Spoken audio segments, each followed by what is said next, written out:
It is 8 p.m. and here are our top stories. President Joe Biden making unprecedented moves to relieve pain at the pump. Your family budgets to fill a tank, none of it should hinge on whether a dictator declares war. The president tapping strategic reserves for oil as Coloradan industries feel the pinch of high prices. In a competitive environment, these prices, they're hurting everyone.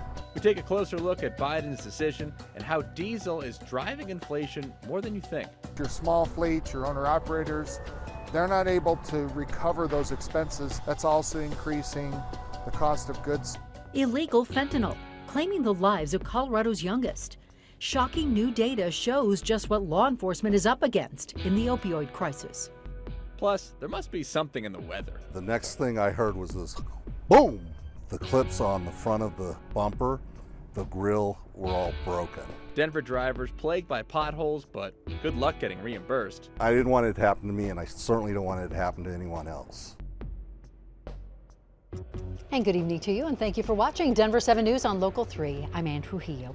I'm Danny New. The crisis in Ukraine continues to cause ripple effects over here. One being, as we all know, the price of gas and diesel. And today the president announced a new plan designed to help people who are struggling with soaring gas prices.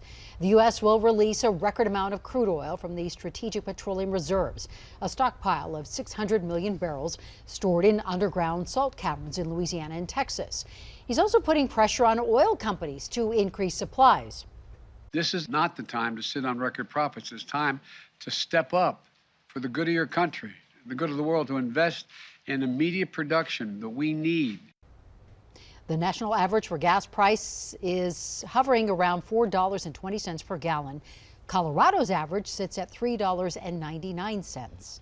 And tapping deeper into the reserve is expected to have a limited effect on prices in the short term, which can be bad news for businesses that rely on gas and diesel. And you can bet those costs are being handed down to the consumer. And Denver 7 CB Cotton breaks down what this could mean for the Colorado industries and because they are struggling to keep up.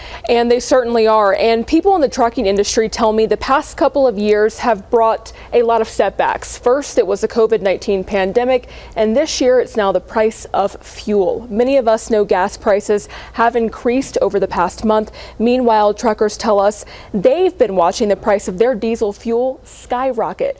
According to AAA, the average cost of diesel fuel right now is a little more than $5. Just 3 weeks ago, the national average was around $4.90. So you can see that steady increase. And industry experts say trucking companies will have to pass higher cost on to retailers, and retailers will then pass them on to shoppers. Jason Emery, CEO of XL Driver Services in Henderson, tells us because of the increased cost, he's had to raise tuition for his students who are working towards their commercial driver's license. We've been forced to increase in the range of 10 to 20%. We're doing everything we can to not have to increase that price again.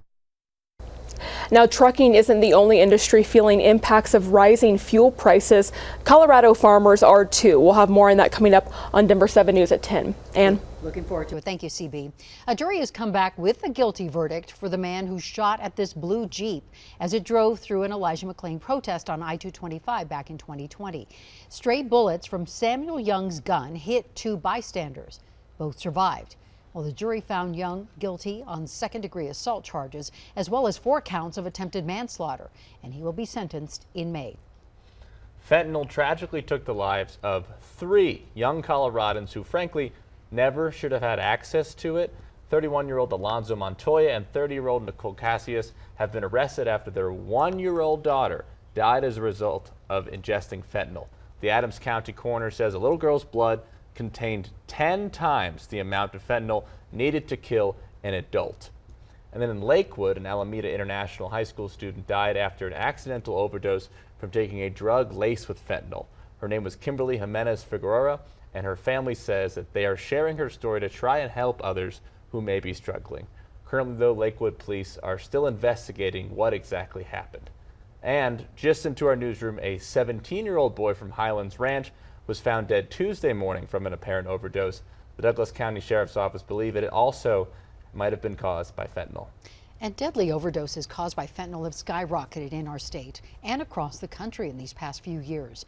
And now a new study from the DEA is shining light on just how widespread this problem is. The study found the number of illicit pills containing fentanyl seized by U.S. law enforcement jumped a whopping 4,850% between the years 2018 and 2021. And the DEA says more than 42,000 fentanyl-laced pills were seized in 2018, and then nearly 2.1 million were seized in 2021. Now, a co-author of this study said widespread education is needed about pills that don't come from a pharmacy. And he said the immediate message is that any pills illegally obtained can contain fentanyl. This has been a very Colorado March. Lots of snow, but then also it's been in the 60s a bunch of times. And that combination usually means potholes. Yeah, it's pothole season, and hitting a pothole can do thousands of dollars in damage to your car. And the city of Denver does pay for some damages that happen on city streets, but as Denver 7's Rob Harris learned, it's rare. Most of us will encounter our fair share of potholes on the roads this spring, but some of us, like Kenneth Thompson, will drive away with some battle scars. I was coming around to wash my car, came from that direction, and was doing no more than 5 miles an hour.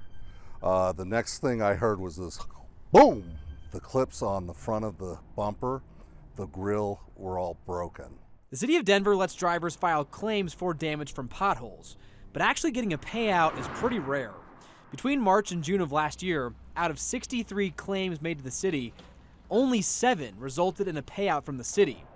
Denver city attorney says most claims get rejected for 2 reasons. One, is the pothole on a street for which the city is actually responsible? Some people may think that an area is subject to city responsibility, but in fact it's a private road or a private parking lot or something like that. The second reason a pothole claim would be denied by the city is if it hasn't had enough time to come out and fix the problem from when it was called in. Now, the question is, what's a reasonable amount of time for the city? And Bronson says that all depends. The legal standard is a reasonable period of time to fill the pothole. There is no specific time frame that's assigned to that. Tonight at 10, the simple thing you can do that could be the difference between a rejected or an approved claim by your neighbors. Until then, for Denver 7, I'm Rob Harris. A class action lawsuit has been filed against Xcel Energy, claiming the company had a role in causing the Marshall Fire. Now, it's important to note here, the Boulder County Sheriff's Office said today it could still take weeks to determine what exactly caused the fire. The suit, it was filed on behalf of an unnamed couple and a Boulder company, and it claims Xcel power lines and utility equipment were factors in the cause of the fire. Now, for its part, Xcel insists its equipment is properly maintained and says it has seen zero evidence that its power lines started the fire. And we are happy to report the NCAR fire in Boulder is now 100% contained.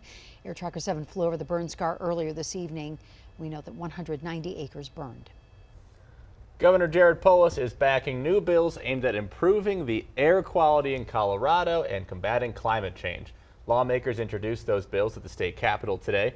Most of them provide grants to companies that reduce air pollution, and projects include decommissioning diesel trucks, adding more electric school buses, and offering electric bikes to employees. We've come a long way in our pursuit of 100% renewable energy and our effort to fight the impacts of climate change and improve air quality. And today is a package of bills that is a major step forward. Another bill would let you ride fare-free on RTD during the entire month of August.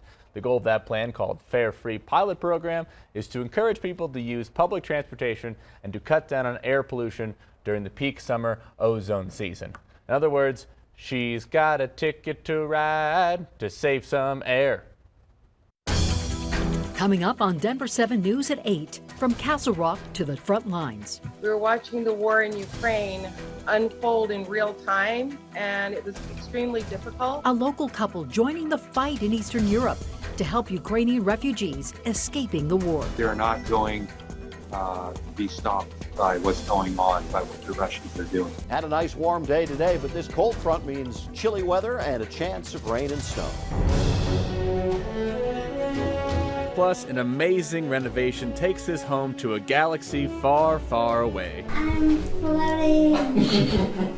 How one nonprofit is making this Star Wars superfan's dreams come true. It's really changed everything. I can be independent.